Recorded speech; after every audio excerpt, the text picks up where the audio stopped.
était des grands utilisateurs de DINMAP depuis, je pense, 2006.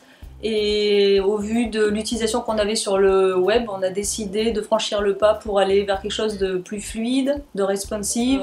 Quand Géo est sorti, on s'est dit que c'était quelque chose à adopter. Le service communication de la ville et la direction décident de changer notre site internet qui était vieillissant et on a profité d'intégrer des mini-cartes à l'intérieur de nos pages. Alors il y a 2 ans, toujours utilisateur de DINMAP, on avait fait le choix d'essayer de normaliser nos données pour gagner du temps, être plus efficace.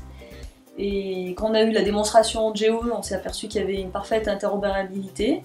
Donc du coup, le challenge était tout trouvé et on s'est lancé dans la connexion de nos données. On n'a rien perdu puisque tout était là, techniquement tout fonctionnait. Il est dit qu'il nous faudrait 2 à 3 mois pour le faire. Et finalement, nous avons réussi en un temps record à basculer toutes nos données et nos thématiques. Comme je dis, je pense qu'on n'a même pas mis 2 mois, 1 mois à tout casser. Et on s'est retrouvé avec une interface qui répondait à nos nouvelles exigences responsive. On a testé sur des tablettes et sur le téléphone et ça fonctionnait assez bien. Donc on était bien ravis d'avoir basculé. Nous, on a beaucoup gagné sur la lisibilité de l'information et de la masse d'informations qu'on mettait à disposition de nos utilisateurs. Je pense que la clarté, la visualisation des données du gabarit grand public est un véritable atout. L'objectif, c'était de retrouver à minima à l'identique ce qu'on avait dans DINMAP, parce qu'après 10 ans d'utilisation, on ne pouvait pas enlever des fonctionnalités, on pouvait éventuellement proposer d'autres. Donc ce qui était certain, c'est qu'on voulait garder les analyses thématiques, alors là on les a bien récupérées, très belle qualité, on peut même aller au-delà de nos espérances, je pense qu'on n'a encore pas tout découvert. Après, il y avait quelque chose qui nous tenait à cœur, puisque nous avons sur Echiroll des notaires qui se connectent au quotidien sur nos cartes pour accéder à des données confidentielles. Donc on a pu intégrer l'accès extérieur sécurisé sur un modèle grand public. Donc chaque notaire a pu se reconnecter sans difficulté.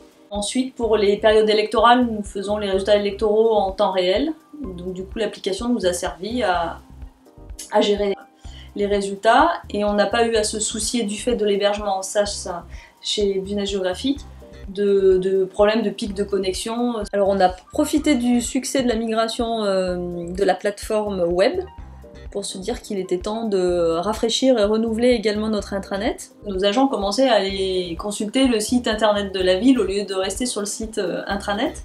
Et on s'est aperçu que la totalité des fonctionnalités qui étaient proposées dans DINMAP, on les retrouvait dans Géo. Ça nous a permis de repenser la totalité de nos cartes. Donc de 40 cartes qu'on avait dans DINMAP, nous sommes passés à 8 applications qui contiennent toujours la même chose, voire même mieux. On a automatisé certaines fonctionnalités, proposé d'autres choses, notamment via le biais de tableaux de bord, de graphiques qu'on ne pouvait pas avoir avant.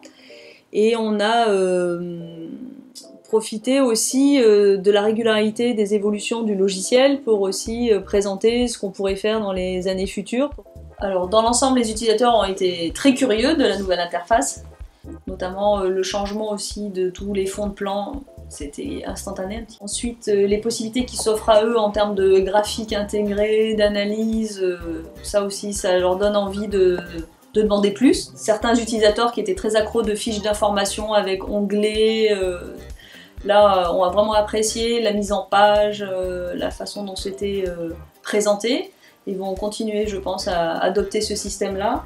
Et puis certains ont découvert les petits widgets qui étaient mis à disposition. Notamment, nous on utilise beaucoup les flux RSS, la météo, et on en a un 3e, Street View, qui nous permet de conserver les utilisateurs désormais sur notre plan de ville sans qu'ils aillent voir ailleurs.